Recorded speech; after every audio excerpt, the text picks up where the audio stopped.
In this episode, are you afraid of mold? How about cucumbers? Are you afraid of cats? And on the flip side, we talk about the ups and downs of fixing and breaking air conditioners.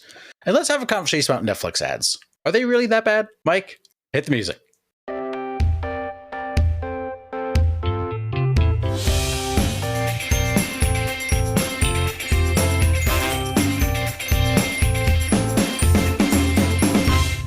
Ladies and gentlemen, can I please have your attention? I have an urgent and horrifying news story. So stop what you're doing and listen. Welcome back to another episode of the Funny Business Podcast. We are back. We are feeling fresh. We're feeling funky. We're here to deliver another fantastic episode of our podcast to you, the good coworkers of the Funny Business Podcast. Apparently, Mike stinks. Do you smell bad? No, you said funky. Yeah, feeling funky fresh. Yeah, that's funky fresh. So I'm smelling them funky and fresh. Got it. Okay. Oh, yeah. So are you wearing deodorant? Yes. Okay. All right. Confirmed Mike is wearing deodorant, so we're safe. We're welcome. Mike, how are you? How are things? You kind of ruined my intro because I was going to say, cannonball! I don't know why this is being brought up. For the first time, I think since high school, in 10 years, I've changed deodorant. Okay. Sick. What kind are you using? Harry's. Never heard of it. So Harry's has, I believe, started out, and do not quote me on this. This is funny business facts, not even science facts. It originally started out with like shaving products. Oh, I think I've seen their ads on like YouTube. Okay, so I believe they started out as a razor, but then they started expanding, and then I saw that they had a deodorant, and I'm like, I need to try, because I've been using Old Spice, and I had like such a fixation on Old Spice since like high school because of the Old Spice man, which like who didn't love the Old Spice? Yep. Can you ride a horse backwards? I can. Yep. Look at your man. Now back to me. Now back at your man. Now back to me. Sadly, he isn't me. But if you started, I had that shit memorized from the top. That's effective marketing right there. Oh my God. Yeah. Like forever. Like I think we tried our best like to promote stuff Old Spice way. No doubt about it. But when I was using Old Spice, it was set to a certain price. So then I saw this Harry's deodorant, and I saw it was like maybe 0.2 ounces less, but it was like $3 less. And I'm like, I'm buying this. Like, yeah. So it has smelled great. I've gotten compliments. I sat next to Jenna, as I obviously do at church every Sunday, and I got you smell good. I'm like, thanks. So I think it's working, but no, it's good. Held up. I think the only thing is, and I'm not sure if it's just because I'm using a lot. I'm not going to show it on camera. Please don't. It's like, it's the it's not the gel. It's more of like, how do I say it? Like, I want to say the white chalk, but it's like kind of that white deodorant stick. Some of it is like the gunk, like from you wiping it, like turns it into a gunk. And it's like this big chunks that come out of your armpit hair. I know, lovely to hear for the listeners. Great. I apologize. It's phenomenal. So, but yeah, I've had new deodorant for the first time, I think, in like 10 years. I think it went from this to Old Spice and then Axe. If that gives any context of how long I've been using Old Spice for. I think there's actually an age limit on Axe. Once you turn like 16, you just have to grow up and use adult deodorant. Are you having beverage? What the hell? You did not hear my... No. You can go get one if you want. No, it's fine. It's fine. There's the power of editing. I have a shooter water. Here. No, I have a shooter. You're doing a shot? Should I do a shot right now? We've never done a shot on the podcast. No, we never have. I don't know if I'm in the mood for a shot. Go get a drink. We'll see. Go get a drink. No, I'm fine. Come on, Matt. No, I'm good. Come on, Matt. I'm good. Come on. No, I want to talk about what deodorant I use first. Okay. So I use... Welcome to the manliest podcast ever on the Funny Business Podcast. I'm an Arm & Hammer guy. Just go straight generic Arm & Hammer. Yeah, strictly business is what that is. Wow. Yeah. Do you want to go get a drink now? Yes, I'll go get a drink. I know. I don't know if I have any cold beer. That's on me. What? I know. Yeah. Okay. Yeah. I'll just lightly sip my Pink Whitney. That'd actually be funny. I think I'm going to do that. I'm just going to lightly sip this. I am not for this. I will not force, God. I will peer pressure for a drink, but when it comes to shots and shooters, that's a good clip to have. I'm off limits. Play it at my wedding. I do not peer pressure any drinks. I peer pressure beer, and that's it. I mean, what's a shot going to do? What's it going to harm? I don't know. It's That's funny. probably against YouTube regulations. I don't know. Let's find out. Let's find out. Let's find out. I don't know. I think just drinks, not drinks, but like liquor kind of wigs me out. And like, not in the sense like for me, it wigs me out personally, but like peer pressuring somebody into liquor. Like I'd rather peer pressure them and getting another beer than doing another shot. Okay. I don't know if you were trying to make that sound better. I just want you. It didn't sound any better. I would like to let you know that. I am hand up. I'm a peer pressure. Yeah, man. Cut. Guilty as charged. So I'm going to lightly sip this. Okay. That's my. How is it? I like Pink Whitney. Okay. That's good. good. You took that down pretty quick. I like Pink Whitney. Pink Whitney. Right. I mean, it's basically lemonade. Okay. Well. All right. Well, Matt, we're talking about cats today. Yeah, that text was depressing that you sent last night when I was passed out. I woke up this morning to that text. So I was like, damn, really starting off low today. Yeah. Well, Matt, we're talking about cats. Matt, we're hopping back on Reddit. There is a dedicated subreddit. I cannot believe I'm saying this, but this trend that I'm about to talk about today, which was reported by Samuel Osborne of The Independent, a trend has spawned by a dedicated subreddit called Cucumbers Scaring Cats. Okay. So, people have been sharing videos of their cats' extreme reactions to cucumbers. Placing a cucumber behind a cat when it's eating appears to startle them, causing some cats to leap into the air in fright. Sure. Yeah.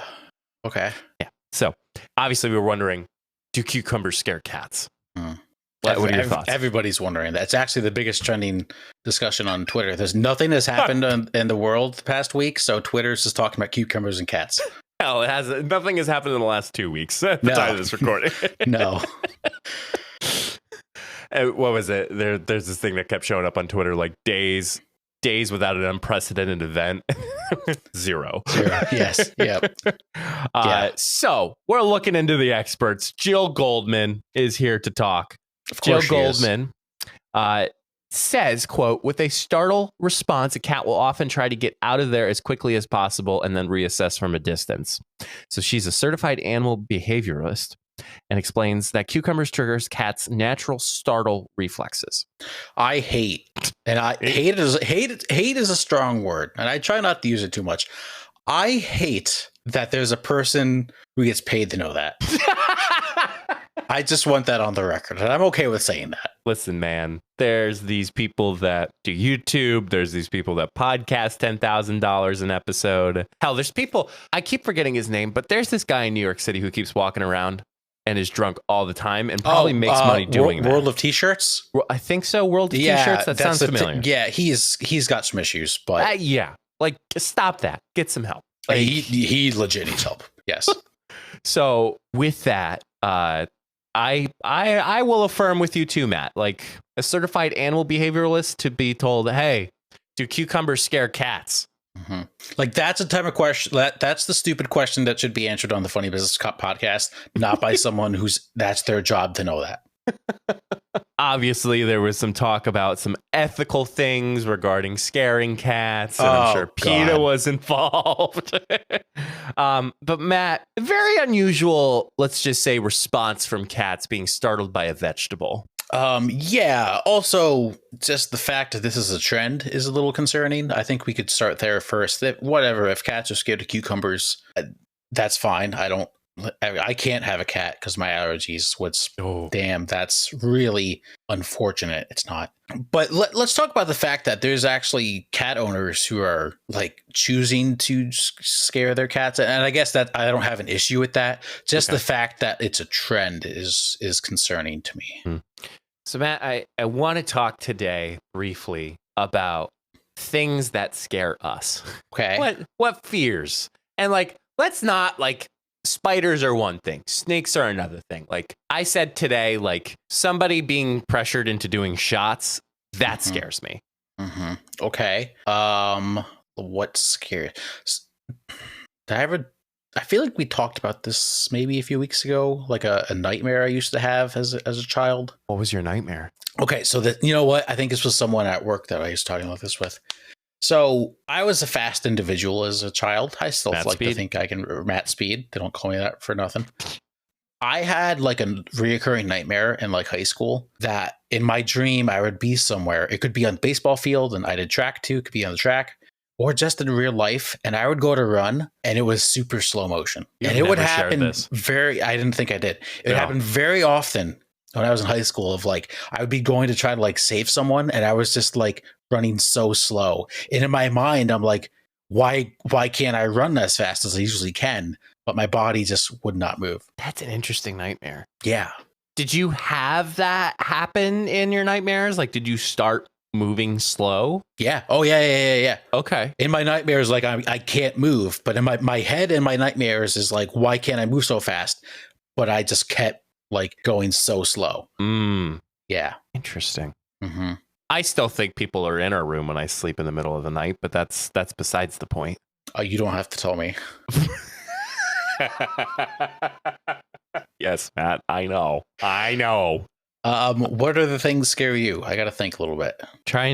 I thought of like this whole scenario of like what vegetable scares me. And like, I don't think there's a particular vegetable that scares me. You know what food scares me?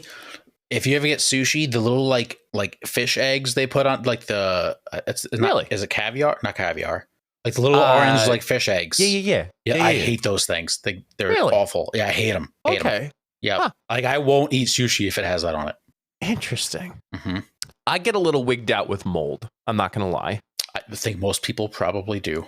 Like I'm okay. Like if it's from a distance, but like if I have to like pick it up and I know my hand is going to make contact with it, I'm all like, oh. See, I thought you were about to say I'm okay with a little mold and saying you would still eat it. That I was about to have a problem with, but no, now that makes sense. I think we've all eaten a little bit of mold at one point in our lives. Yeah, right now we had. I have an apple behind me that's getting mold, and I want to eat it. No, but we had like a special pack of like cookies that we like bought. I probably bought like 2 months ago. The expiration date was like 2 weeks ago. Okay. But I've been eating them. Like the cookie dough expired like 2 weeks ago. Gotcha. But I'm not going to waste the food, so I'm going to eat it. But there was no mold on it. It was just expired. Yeah. I've been having a little life hack when it comes to making breakfast sandwiches. Okay. So how often do you make a breakfast sandwich? Every so often. Okay. Like it's not frequent enough for me. Like every weekend I make a bacon, egg, and cheese. So like my preferred choice is a bacon, egg, and cheese, either on bread, a bagel, whatever we have available. So the problem is trying to keep bacon fresh or prevent it from going bad, right? Yeah. Yep. Bacon bits. Yeah. So the bacon bits that are in the same aisle as like your salad dressings and like some of the like croutons, all that. Yep. I use bacon bits. Instead of actual bacon? Yeah, so I'll make a fried egg, but then in that process I'll put my salt, pepper, and then my bacon bits. And then in the egg has bacon bits, and then I put the cheese on top of it, and then I let it melt, and then boom, cheese, bacon, egg, sandwich. I actually have an issue with that. Why do you have an issue with that? So, okay, that actually, I don't know why. That really just like... Does it scare you, Matt? No, it scares it. I'm scared for it. You think that's like just as good as having like 3 strips of bacon on a sandwich? I never said it was just as good. I'm just saying it's kind of a hack. It's kind of a beta move, I think. I don't know. I think it is. No, I think not. Yes, it is. I do. I think if you ask the majority of guys, I think they would rather just let bacon go bad and just use it when they need it. So you'd rather waste money with bacon and then buy bacon bits, put them aside. Yes, correct. That is correct. Yes. Okay. Yeah. All right. I'll pull some of my coworkers tomorrow. Yeah, I will pull some of my coworkers tomorrow. We'll come back next week. Honestly, now this is going to be in my head so often. Every single person I see in the next week, I'm going to ask this question. like you said, bacon bits are great in like a salad, but like, can you? Let me ask this question: Sure. Can you taste the bacon that much in the sandwich? Yes. Okay. You Okay. put, a shit ton in it. Like it's not like you do a little salt base sprinkle. All Like right, you so just go, next question: whack. How much bacon bits do you buy at once? One bag, and so this was literally circling back. I think we're both pissed off now. This is great. So there was an expiration date, and it said. So here's the thing I will say is a little sus. The bacon bits have an expiration date, but it says they're very fresh, like they're real bacon bits. So how can you have an extended expiration date when it's fresh, real bacon bits? Yeah, I think bacon bits might be fraudulent. So in that sense. So what I was getting to was I was about to put the bag of bacon bits that we have in the fridge onto my egg, and I saw it was a little white, and I'm like, "Is this mold, Jenna?" And she goes, "Oh, that's definitely mold." I said, "Well, I almost had mold, egg, and cheese and bacon sandwich today." So wait, you found mold in your bacon bits? yes, but you bought bacon bits because you didn't want your bacon to get moldy. Yeah, I know. I know. Tragedy. Did you have it here? So just buy bacon. No, because that's going to go quicker. And I don't have it as consistent as I want to. You know what we do, actually? This is the biggest life hack. Freeze it? No, freeze it? Okay. No, we go to Sam's Club. Yeah. And they sell like big bags of already pre-cooked bacon. Right. That we keep in the fridge. Very long expiration date. Okay. And it's very good bacon. You just heat it up in the microwave for like literally 10, 15 seconds. Even 15 seconds might be much. Maybe it's a minute. I don't remember. And it tastes very good. Got to get myself a Sam's membership. Yeah. Or Costco. I prefer Costco. Does your parents still have one more person that they can add to the Sam's Club membership? Because I'll totally take. Well, so April has the Sam's Club membership. My parents have Costco. I still have to get on my parents' Costco. Costco is a bit of a drive for us. Definitely a drive for you. Well, yeah. But there's a Sam's Club close to you. There is. Mm-hmm. Trying to haggle off a membership from somebody else who has a membership. That's the way to do it. It's like owning a boat. You don't want to own a boat. You want to know someone that owns a boat. You don't want to actually buy your own Sam's Club membership. You want to, tail chase off someone who has a Sam's Club membership. Maybe I could do it. No, I'm just kidding. You'll find someone. If somebody has a Sam's Club membership and they're willing to share with Mike, hit him up. Yep, hit me up. I don't know. I will. What do you call it? Every time I end the show, I always give you a shout out. So you can find and stay tuned in the show when I give out Mike's cell phone numbers. You can all personally text him. Yeah. Not the first time I've given my cell phone out to a big group of random people I've never had the chance to interact with. So that's totally fine. Well, you were muted that time. So no, that was college. Remember? No. During Salsa Saturdays? No. So there was. I have no idea. So this is your first year during orientation or second year during orientation. So we used Remind 101 to send out texts. Oh, no, RIP, this was your senior year. Yeah. This was your senior year. So I thought I was sending out a text to my small group, and I said, "Hey guys, please give me a text at 570." Oh, I almost said it. Yo, that would have been awesome. 570. So then I got the first text, and then there was a second text without a number, third text without a number, and it just kept bubbling up. Instead of sending it to the small group of students, which was like about 20, I sent it to all 436 students during that time. I do remember that now. Yeah. Oh man. So wow, what off the rails? Cats and cucumbers. Cats and cucumbers. I just realized how late we are into this episode. That's wild. Also, one other quick fear. I've definitely said this before, I think. Not knowing where to park when I go to someplace. Yeah. Freaks me the hell out. Mm-hmm. Yeah. I had to tell that to my boss the other day. She's like, why? I was like, I don't know. It freaks me out. Got to look it up. That's all I got for whatever this part of the show was. So no, that was great. I think I think the listeners enjoyed that segment. I hope so. We'll slide on into the second half of the show. We got some Say What. I'll go first, if you don't mind. I'd be really curious to know what your Say What's are for. Yeah, I think I have some good ones. First one, did something today, really made me feel good. Fixing something that no one else can just makes you feel like a superhero. Wonderful. It's the best. So without going into too much detail, I had to for work. We have a few different like locations, and I had to deliver some things to each place today. So we have vans. We have two fairly new ones that we use to transport, and then we have a really old like 2002 Chrysler minivan. Nice. And ever since I've been working there and before, the AC just hasn't worked in the minivan. I got the AC to work in the minivan today. You go, man. That was awesome. I didn't really have to like try to fix it. However, it just kind of worked. But I went and I was like, hey, I thought the AC in there didn't work. And they're like, yeah, it doesn't. I was like, it's working for me. They're like, how did you do that? That's weird. And I was like, yeah, I don't know. It just happened. Where's my raise? yeah, that's next week's conversation. No, but it was just very cool. Like it's a small, simple thing that everyone was like, "Thank you." That really like made our day. I was like, "That's sad, but you're welcome." Look at you go.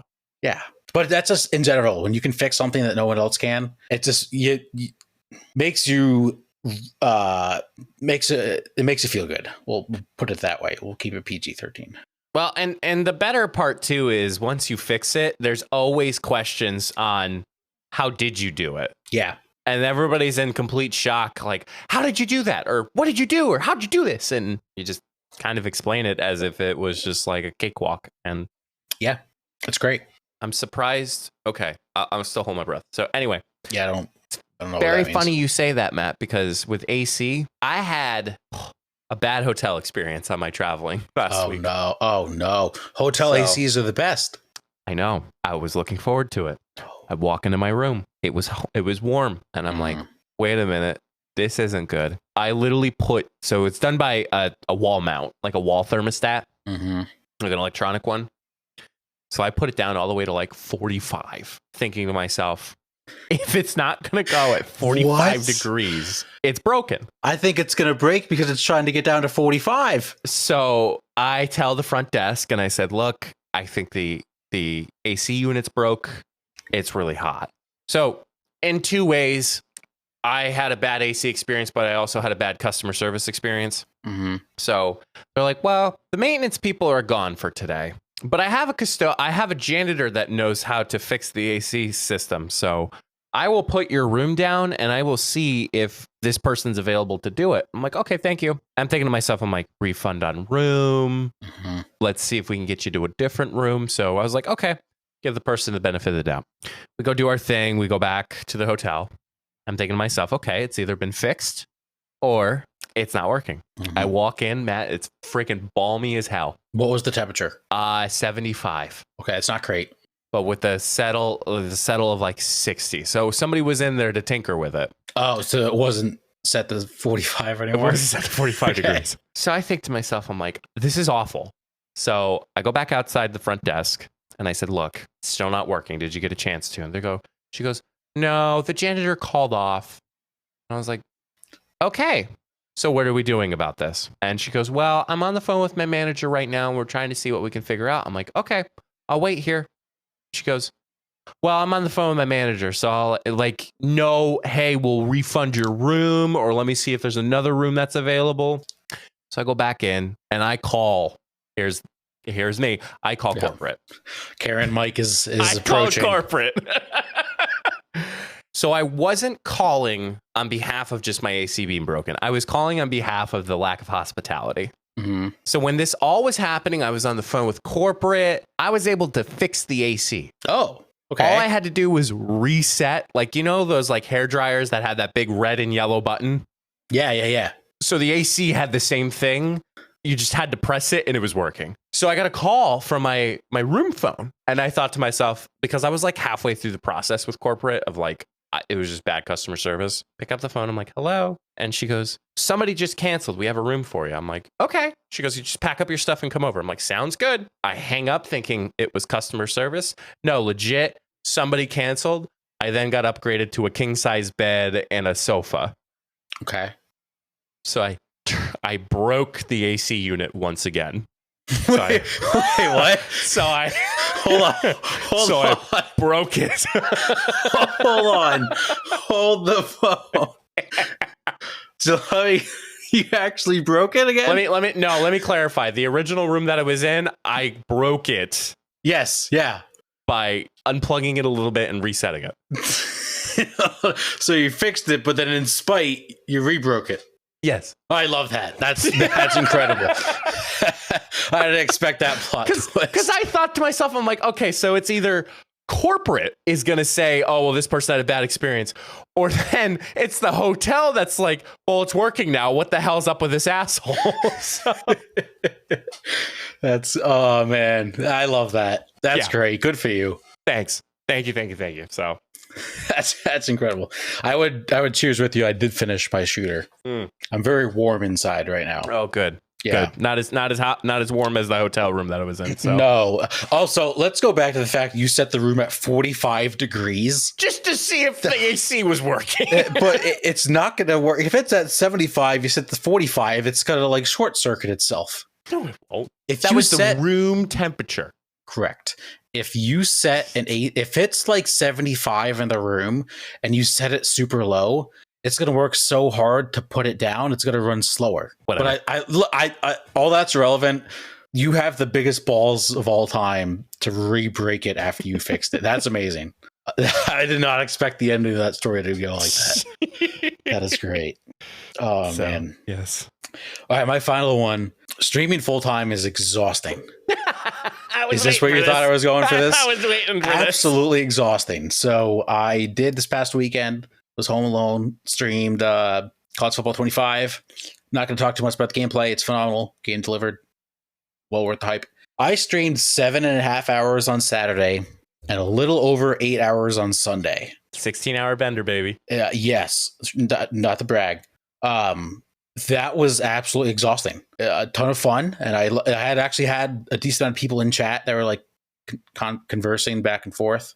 But sitting in my chair, like when I woke up on Sunday, I was like, the game was awesome. I'm gonna play for like 11 hours. And then I got to like 7.5 hours in, and I was in the middle of just starting, like end of the first quarter of the game, and I was like, I can't sit here anymore. Like this is exhausting. So I credit to all the full-time streamers on YouTube and Twitch out there. Doing that for a living is probably awesome. A lot of fun. I did have a lot of fun doing it. But damn, I don't know how they do it every single day. I will say there's probably a better investment when it comes to their equipment. So they probably have, like, I know Matt and I kind of have similar chairs, but they probably have like a $700 to $800 computer chair that they sit in. That's true. And then some of the peripherals and some of those things, like those are taken care of. You know, we stream for fun. We don't stream for a living. So yeah, I could understand why they're able to stream longer hours than us. But no, man, look, not going to lie. I was pretty impressed. You stuck with your word as far as like all day. Like, I know you kept saying that. I'm thinking to myself, I'm like, well, we'll see where Matt goes. But like you had it, man. You were there and you were doing pretty well. I sent him the Twitch summary. I'm like, hang it up on the fridge. Yeah, it helps that the game is fun, and that's a big part of it. I guess also like the full-time streamers, they don't always do like 8 hours every day. They do like 4. They do like 4 to 6, yeah. Which really, once I got to like hour 7, I was like, all right, this is a lot. Like my eyes do need a rest. Yeah. Yeah, but yeah, it was fun. Thank you to everybody in chat, by the way, for tuning in and giving me things to talk about. And yeah, it was great. We'll be doing more. Lovely. My last one, Netflix. So Matt, we've had many conversations before of Netflix, of cracking down on password sharing, options for different tiers of subscriptions. We fell into a category where we were not forced, but we decided to buy Netflix with ads. And Matt, do you have Netflix with ads? I don't have Netflix. You don't have Netflix? Okay. Nope. So I will when the new Stranger Things season comes out. I will say Netflix with ads isn't terrible. Okay. I will be the first to say that as a consumer. It does fall a little weird at times. Like the placement of the ads? Not necessarily. I think it's funny when like we're watching Your Honor, which features Bryan Cranston. I think it's a Netflix original. And like this thing's super serious, like super like noir, murders are happening, all that stuff. And then all of a sudden there's like a pet food ad that like shows up in the middle of it. But the ads aren't that terrible. It's not like you have like to deal with like a 2-minute commercial or like a minute commercial, like 30 seconds, 20 seconds, maybe 40 seconds. It's really not that bad. And better yet, they'll do it in the beginning. Realistically speaking, if you watch the ads at the beginning, you probably won't get one depending on how long your episode is. So probably with like your Stranger Things thing, you'll probably have maybe at maximum, probably 2 to 3 ads during your typical episode of Stranger Things. That's not bad. That's not bad at all. And that's the cheapest option, right? Netflix with ads? Yep. By far. Yeah. All right, that's good to know. That's helpful. I will say YouTube ads are really bad. Those are bad. Those are like very constant for like a minute each time. You cracked me up because I remember I talked about YouTube ads many episodes ago. Yes. And you're just on the YouTube bender yourself now. Yes, I do use the YouTube now. YouTube. That's all I got. All right. Well, that was Say What? Say what? What? Thanks for you all for listening, tuning in, watching, streaming, wherever you may go, wherever you may be. You can always find us at beacons.ai/funnybusinesspod. Mr. Matthew. Ish. What is your advice for the people, the coworkers, the listeners of the funny business world? Don't forget to clean your toilet. Oh. Like the inside of the toilet. Get some toilet bowl cleaner, clean it once in a while, scrub it up. 1, it's gross to look at. 2, it's just gross to look at. That's really it. I understand, like, it's not touching anything, but it's just clean it. It deserves it. Just clean it. Just clean it. Clean it. Clean it. Clean it. I'm done. Yeah, that's all I got. Yeah. Well, that concludes our episode. And until the next time, we'll see you all in the next episode. Stay safe, everyone.